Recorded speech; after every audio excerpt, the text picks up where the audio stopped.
Affaire Vasarely, Charles Desbaches, l'escroc savant publié le janvier 3, 2023 par Miadjo l'héritage maudit. La stupéfiante histoire d'un doyen d'université passé par la prison des Baumettes, pour finir au service d'une dictature au Togo. Il n'y a pas encore des affaires Vasarely, lorsque Charles Desbaches débarque à la tête de la fondation du même nom. Pas encore de procès, pas de coups fourrés, à peine quelques frictions entre frères André et Jean-Pierre, le médecin et l'artiste, les deux fils de Victor et Claire Vasarely. Rien que de très banal. Nous sommes en 1981, fatigué de mener seul depuis 10 ans la barque de son entreprise gigantesque, la Fondation, sur 2 sites, le musée de Gordes et le centre architectonique d'Aix, sa propre production artistique, Fleuve, d'assister au déclin de son épouse et meilleure alliée, atteint de la maladie d'Alzheimer. Victor Vasarely cherche à passer le flambeau, un temps tenté par la proposition d'investisseurs japonais, chose courante dans les années 1980, le patriarche se tourne finalement vers une solution plus rassurante et surtout locale, l'université d'Aix-en-Provence. Le doyen, Charles Desbaches, est une pointure qui fait l'unanimité. Juriste surdoué, avocat, mandarin du droit administratif et fondateur de l'université d'Aix-Marseille 3, nous dit Laetitia Sariroglou, qui a signé la Bible de l'affaire, le pillage, Fage. Une arrivée en fanfare, c'est sans doute un peu jeune, 35 ans, pour Victor qui vient de souffler ses 75 bougies. Mais l'éloquence n'est pas la moindre des qualités de Charles Desbaches qui persuade l'artiste et fait son entrée à la tête de la fondation en fanfare. A commencer par un grand ménage de printemps, en limogeant l'architecte et ami de Victor, le directeur du centre d'architectonique. Charles est un homme à chien, le Yorkshire qu'il tient serré sur toutes les photos en atteste, mais c'est aussi un homme chat, à considérer son ombre de vie, proche de Valéry Giscard d'Estaing, dont il avait intégré sous sa présidence le cercle restreint des conseillers, vice-président de France 3, PDG du conseil de surveillance du Dauphiné libéré, à l'origine de la création d'une demi-douzaine de radios privées, peut-on lire dans le pliage. Charles Odile brillant, sans conteste, prolifique sur tous les fronts, le petit-fils de Modeste Pied-Noir, né en 1935 à Tunis, épouse, en même temps que le catholicisme, précise Pierre Vasarely à propos de celui qui a détroussé en premier la fondation de son grand-père, une Aixoise de bonne famille, Odile. Avec Odile, c'est l'amour fou. Ils fondent une famille, investissent ensemble dans l'immobilier sous la bannière de leurs noms accolés, la SCI Charles Odile. Odile devient administratrice de la fondation Vasarely. Odile a même été immortalisée à Sciences Po Aix, avec le hall Odile Desbaches. Une curiosité? Pas totalement. Odile est docteur en droit, avec une thèse soutenue en 1960, l'occupation militaire,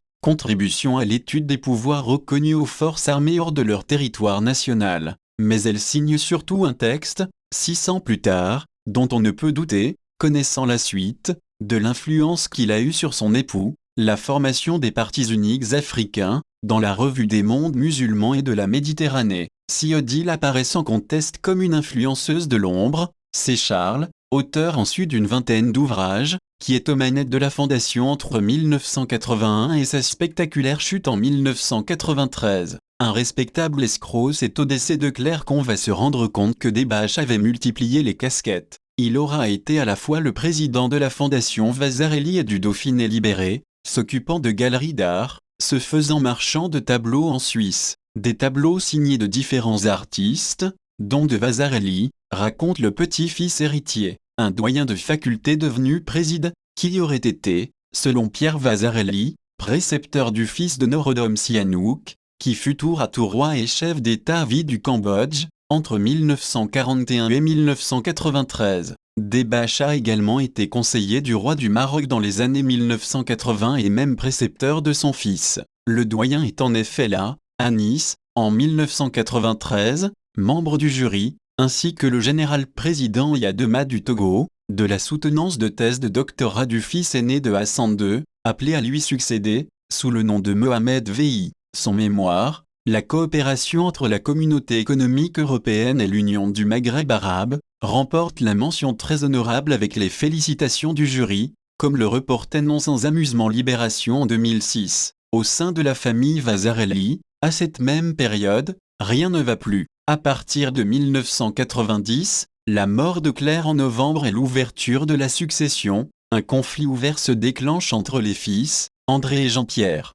Des-Bâches, derrière une impartialité de façade, s'appuie sur son statut d'élément extérieur à la famille pour prétendre la pacifier, tout en attisant les haines puisqu'il est celui qui propose en premier chef un avocat à André, contre Jean-Pierre. Après 2 années d'empoignade entre les frères, et leurs épouses, Henriette et Michel, retour au calme, ou plus exactement, changement de polarité. À la faveur d'un rabibochage entre les frères, on découvre que Charles Des-Bâches, que Pierre Vasarely appelle l'escroc à col blanc, le tapis de la culture, a allègrement pioché dans les caisses de la Fondation, mais aussi dans celles du Dauphiné libéré et de l'Université d'Aix, pour financer son propre train de vie. Retranché dans la faculté d'Aix, envoyé au Baumettes à partir de 1992, Charles Des-Bâches se voit accusé par la famille qu'il entendait préserver. En novembre 1994, le doyen est convoqué par le juge pour une commission rogatoire. Charles, qui clame son innocence, brave la justice et refuse de s'y rendre. Le vendredi 25, le juge se rend en personne à la faculté, escorté du procureur et des gendarmes. Les militaires tentent de saisir l'universitaire à l'extérieur, qui, selon Le Monde, aurait résisté avant de se retrancher dans l'enceinte de l'université, soutenu par des étudiants choqués qu'on s'en prenne à un professeur aussi respecté qu'apprécié. Les portes de l'université se referment sur son doyen, au nez des gendarmes. Des-Bâches s'enferme dans son bureau. Le lendemain, il y est encore. Lorsqu'enfin les portes de l'université s'ouvrent, le doyen accepte de se rendre aux forces de l'ordre. Le lundi 28 novembre, il entre à la prison des Baumettes, le centre pénitentiaire de Marseille, pour y effectuer plusieurs mois de détention provisoire. Côté famille, à cette date, les 2 frères, André et Jean-Pierre, vont s'engager vers le 2e volet de ce long soap judiciaire qu'on appelle l'affaire Vasarely. Le pillage intégral de la Fondation, orchestré grâce à un arbitrage fumeux de la succession, via le conseil de l'avocat de la famille, Diane Streff, au motif que les trop grandes donations des parents auraient déshérité les enfants. Le doyen devenu sorcier blanc, la vie de Charles Des-Bâches, à l'orée du nouveau millénaire, prend un goût amer. Il est entendu en 2001, condamné en appel en 2002 à 2 ans d'emprisonnement, dont 1 an ferme, pour le détournement de plus de 400 000 € et le pillage systématique de l'œuvre de Victor Vasarely, décédé en 1997. En 2003 et 2004, un jeu de ping-pong pour abus de confiance s'engage entre les tribunaux d'Aix et de Paris. Des-Bâches ne plonge pas tout de suite pour l'affaire Vasarely, mais il est également mis en examen pour l'ouverture d'un compte bancaire au Luxembourg, approvisionné de la coquette somme de 1,2 million d'euros, dont un virement douteux juste après sa condamnation contre les Vasarely. Charles Des-Bâches crie à nouveau son innocence. Cet argent viendrait d'Afrique. Lâché par ses soutiens français,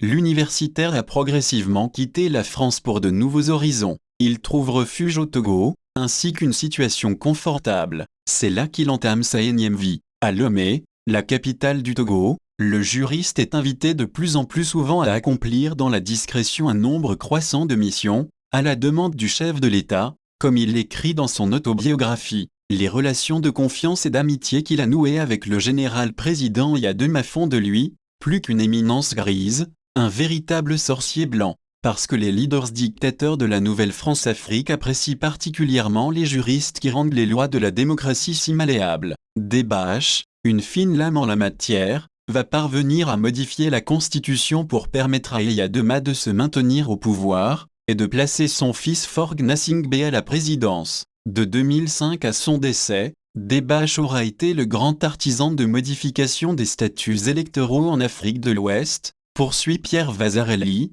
évoquant celui qui aura été tour à tour conseiller d'hommes politiques au Gabon, en Côte d'Ivoire et au Congo-Brazzaville. 2 hommes pour un avion 2005 est une année clé. Des-Bâches, 67 ans, œuvre depuis 10 ans comme conseiller juridique pour Yadema. Une Mercedes de fonction, une villa luxueuse, un nouveau Yorkshire, bientôt une nouvelle épouse, en 2011, et de nouveaux enfants. Mais le président Yadema, sentant sa fin approcher, doit s'assurer que son fils pourra lui succéder. Or la constitution togolaise prévoit dans ce cas l'arrivée d'un intérimaire avant l'organisation d'une nouvelle élection présidentielle dans les 6 mois. Yadema appelle alors le magicien à la rescousse, pour changer ce fâcheux protocole législatif d'un habile et discret coup de baguette magique. Desbâches, à Paris, saute dans un taxi, direction Charles de Gaulle. Mais, comble de l'ironie, le vol qui l'emporte vers Lomé transporte également l'homme qui doit assurer l'intérim présidentiel, le président de l'Assemblée nationale du Togo,